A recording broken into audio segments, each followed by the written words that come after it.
Hi, I'm Heather from Here Booktubes, and today is my January reading wrap-up. I read 23 books in January. I DNF'd 2 of them, and so I'm going to talk about 21 of them today. These go pretty much in chronological order, and the reason why I always include my DNFs in the number is we need to normalize DNFing books. Not all books are for you, not all books are for you at that moment. Put yourself out of your misery, DNF the book. It's okay to do. And it makes your reading experience much more enjoyable for me, in my opinion, in my experience, in everything I think about it. So go ahead and DNF books, normalize it, talk about it, it's a good thing. First book that I read is the Galore Mix Tape by Alexandria House, and then later on I also read the Deluxe Mixtape by Alexandria House. I gave both of these 5 stars. They are just like 2-page smutty scenes from couples in her other books. And so it's all erotica. That's all it is. They're very short.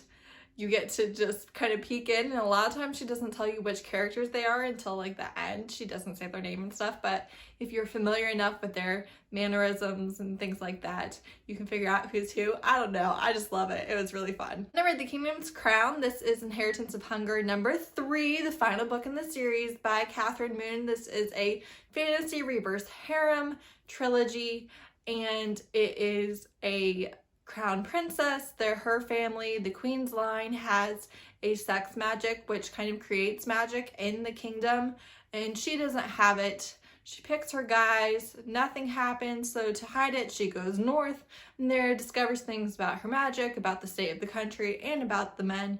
I really like this series for the balance between the relationships, the smut, and the political things that are happening with the kingdom. Really enjoyed it. One of my favorites from Kathryn Moon. Then I reread Lil Dub by Layla.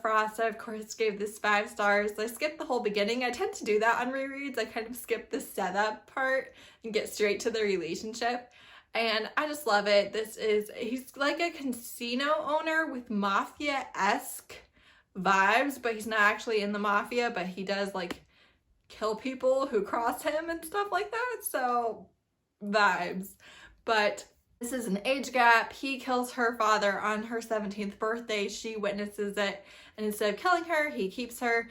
He provides for her for a year. I actually really love this because it's just like he wins her trust instead of doing a true Stockholm syndrome type thing and trying to convince her not to turn on him via sex and tying her feelings to him at such a young age. He doesn't do that at all. He just takes care of her and is a decent person, has very little interactions with her, mostly takes care of her via telling his staff what to do for a whole year, and then when she turns 18, makes it known he wants a relationship with her. She has a clear choice. He can continue to provide for her whether she turns down the relationship part or not. Then they have a daddy dom style, and I love this because it really explains it well and kind of covers some of the misconceptions surrounding it. It's also kind of light on it, so it's not super hardcore, if that makes sense. They just have the sweetest, healthiest age gap relationship with some kink, and it's adorable. I love it.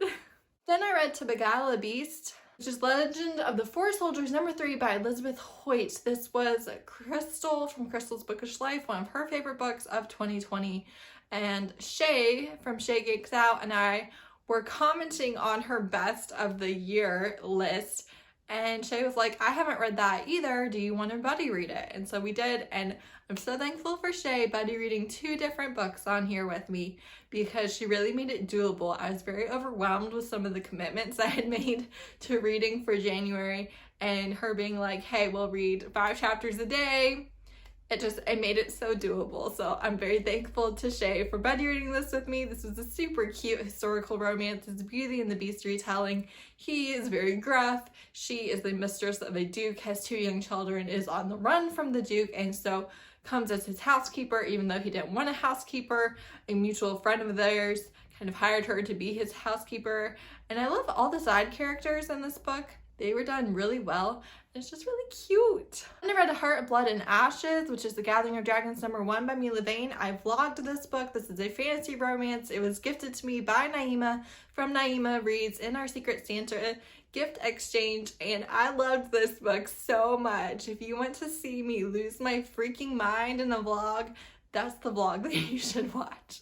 This is angst done right, because while they don't truly get to the relationship goals until the end of the book, there's so many things happening between them, and it's over a pretty short period of time, that even though it's like hundreds of pages before you really get the couple, you have things happening with the couple right at the beginning. So it just doesn't feel drawn out. It's very gripping. It really sucks you in, and like the last 150 pages of the book or so, just like you won't be able to put it down.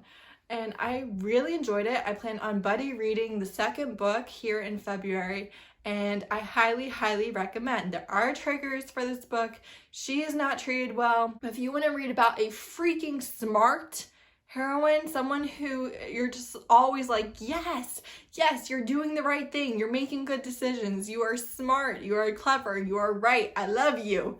Yeah, that's her. And the hero I loved. I also was a little bit like, sir, can we get our act together? Can we be worthy of this woman? But they get there, and it was honestly just a freaking delight. I loved this book. I haven't read a fantasy romance like this in so long, and this was the perfect one. Then I reread The Fixer, which is Professional #1 by Jessica Gadziella. This was also a gift from Naima, and this is my first ever Jessica Gadziella book. It's one of my all-time favorites. It is beginning of the Professional series. There are 8 books in the series. I love it. It's my favorite series of hers. And The Fixer is literally a fixer. If you have a body, if you have a scandal, if you have something that needs taken care of for a price, he will take care of it for you. And the group of people that he's hired all get their own romances. And this one, we have a woman with a stalker. I think my cat is trying to get in here. We have a woman with a stalker. She wakes up, she knows, okay, things have escalated. He's gonna kill me today. I know it. So she calls the fixer, and they're like, hey, we don't do stalkers. And she's like, well, I just have this feeling. And they were like, hey, the boss will be back in the morning. We'll give him a message. So she buys a couple of different things. There's a few different things to try and protect herself. Boss gets in after a long travel trip. He gets into the office, and the receptionist who like runs everything for them, I love her. She's like 22 and just boss. And she's like, hey, she had a feeling. I don't feel good about it. I would like for you to go check. And because she doesn't kind of try to sway the guys to her opinion very often, sorry, my cat, they really listen when she does. So he goes to check on this client that they turned down, and he finds her, and he's like, all right, we're going to take care of this for you. And they fall in love, and it's so sweet. And this one I really love too, because they like fall in insta love very fast, insta lust, right? And then he goes away for like a month or 2 months, and they talk on the phone, and they really develop their relationship not in person. So it makes the insta lust turning into a fantastic relationship really believable, I feel like, because they spend so much time where they can't have physical interactions getting to know each other, and I love that. Then I read Flock, which is the Ravenhead Duet #1 by Kate Stewart. I was not a huge fan of this book. It's kind of reverse harem-esque, but it's not. And you have the prologue. I gave this 3 stars. You have the prologue with knowing that the relationship didn't work out, and she's driving back to the town 10 years later, and this is her summer romance, and she's recounting that summer. So you know they're doomed from the start. Obviously, I'm sure they get a happily ever after later in the duet, but you know they're doomed from the start. I don't like that. And then they were lying to her. They didn't have a good communication. They didn't have a good reason for loving each other. I just wasn't a fan. Then, by the request of Katie from Katie McPike, I read Punk 57 by Penelope Douglas. This is the highest rated, I think, Penelope Douglas that I've read. I gave it 4 stars. I'm not a fan of Penelope Douglas. I'm just not. Her writing style is not for me. I think she's a really good writer, but I like quicker things happening. I like better pacing. I like better reasons for them having conflict. I'm not on board. This has some really good smut scenes, but ultimately they are children pen pals who he figures out who she is, but he stops writing to her because of a tragedy in his life and she doesn't know why. And then he goes to her school without her knowing, and she is not the person in real life that she is in her letters. And it's like a bully, hate to love type thing. And I just wasn't on board with anybody's decisions for anything. So that made it harder to enjoy. Then I reread Desperate Measures, which is Wicked Villains #1 by Katie Robert. I gave this 5 stars. Originally I gave it 4 stars. Now I gave it 5 stars. And I think some of that is just, I've read more kink now. I think the first time it kind of bothered me a little bit, the sharing scenes in the club and stuff, because I'm not really into sharing my romantic partner or being shared. Like, I like exclusivity. I like possessive, territorial. I like that. So, but I did really love my reread. This is Consensual Non-Consent. It is a Jasmine and Jafar retelling. Aladdin is the bad guy, and there are some hot scenes in here. There's a BDSM club that's run by Hades and is the underworld, and you see all of the Disney villains, heroes, and heroines being played out in different BDSM scenes, and it's just really fun. Then I finally actually read Learn My Lesson, which is the second book in the series. I gave this 4 stars. This is Hades, Meg, and Hercules.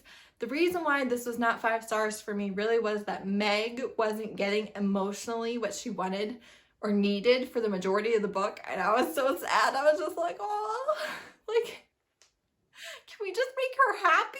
Like, she needs to be happy. And so for me, I really think that a huge part of me being invested in a couple is the guy emotionally taking care of his woman, and that wasn't happening well for the majority of the book, and so I just didn't enjoy it as much because I want more of the book to have them being healthy, happy together. Then I read Let Me Please You, which is McLean Brothers 4.5 by Alexandria House. I gave this 5 stars.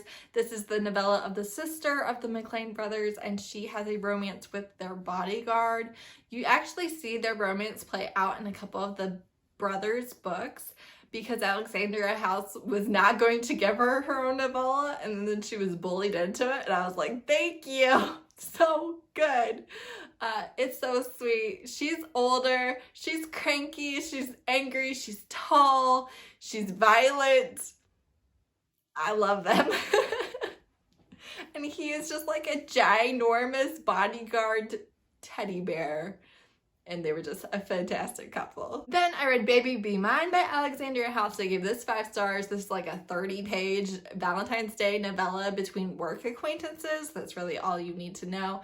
It's cute, it's smutty, it was a delight. Then I reread A Lesson in Blackmail by Katie Robachok. I gave this 5 stars. Again, this is set up as a blackmail bully romance, and it's really not. This is a very healthy BDSM relationship that starts out not quite well, but gets there so quickly, and I just love this. This is a 22-year-old school librarian being pursued by the alpha heir to the family that owns the school, runs the school. He's very alpha, he's very dominant, but he is not familiar with BDSM lifestyle. She is a experienced submissive for BDSM, and so she really teaches him about the lifestyle, and it is a delight. If you don't like bully, and if you like a happy couple, this one is just so sweet. Then I reread, yes, I reread a ton. Sacrifice, which is the Bloodline Vampires #1 by Katie Roberts. The second book is coming out in February, I believe it is the 9th, and so I wanted to reread the first one. This is smutty vampires trying to save the world via sex. She was abused by her father, and that he viewed her as nothing and dispensable and just part of his plans. But there's no abuse on page. I feel like it's pretty respectfully done. It's not like, oh, I don't want to read this. And it's reverse harem. There are smutty vampires who have had relationships with each other for years, and then you introduce this female, and it's Awesome. And I read Until July, which is Until Her, Him, #1 by Aurora Rose Reynolds. I had read the spin-off novella that is the story of her best friend, and it kind of includes all the things that happened in this book. I gave it 4 stars. He was kind of a douche, and he just was a jerk for no reason. He didn't really grovel or make up for it. He was very alpha, but I didn't love what he was doing. I felt like he could have really been a better communicator and shown more regret for his actions. He's the alpha biker who falls in love with a vet. Then I buddy read with Shay Return of the Thief, which is the Queen's Thief series, #6, the finale, the grand finale that I've been waiting over half my lifetime for, by Megan Whalen Turner. This is a young adult series about a thief. And in the first book, we're introduced to a cast of characters. It is a travel book, and the thief claims that he can steal anything, and so a country is going to use him in an espionage sort of way to get something. And then throughout the series, we continue to kind of follow the thief, but we follow other people's perspectives. This book is no different. We follow it's set up that he's going to be a historian, but when we read about him, he is a young teenager, he's disabled, he's been treated as an idiot even though he is incredibly clever. And there are many reasons for that, and he is telling us the tale. This is the grand finale, the big final push against the Mede Empire, which we've been following through the series. It is a conflict between their whole peninsula, so the 3 countries that we're following, and the Mede Empire, who are trying to overtake them.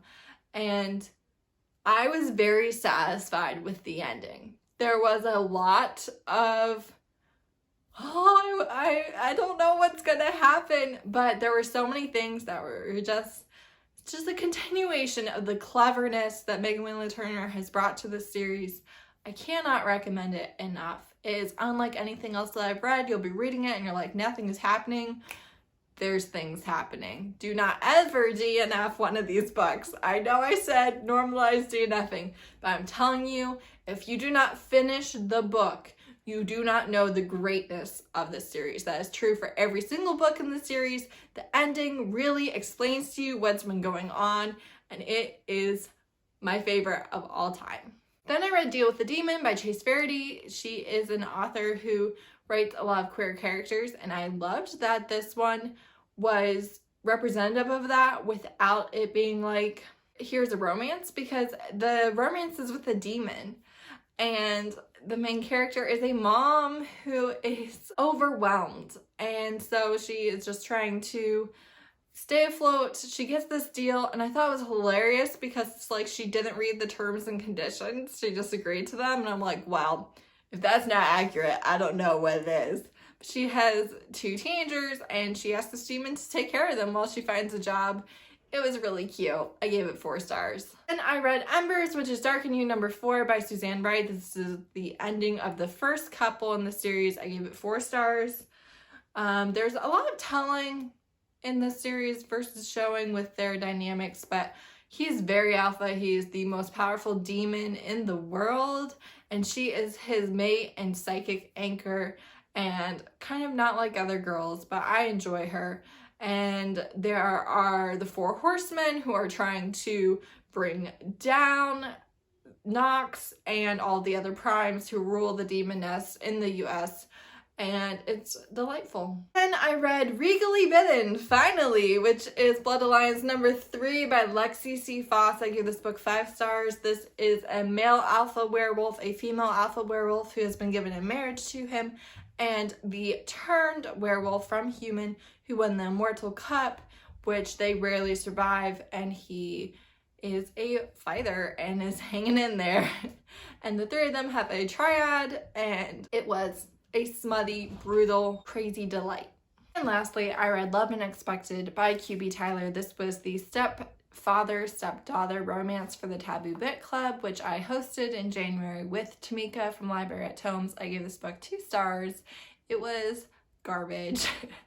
It was just taboo porn for a man. That's really all that I felt about it. I was not on board with the characters having a thing for each other. They never convinced me that they should be a couple, much less having to overcome all of the things that they had to become a couple. I was never on board with them. I was not a fan of the timeline. They start having a thing 2 months after her mom dies, and they talk about how she was such a great wife and mother, and 2 months later they're sleeping together, and I just didn't buy it. I didn't enjoy it, and I would have DNF'd it if it wasn't for the book club. That's it. That's all the books that I read in January. Did you have a favorite? Let me know. I am excited for all the things I'm reading in February, and yeah, it was an okay reading month. I did struggle with all my commitments. That really made me not want to read, and that was why I read all the rereads, because they are comfort. They are comfort for me. I know what's going to happen. So thanks so much for watching. Bye.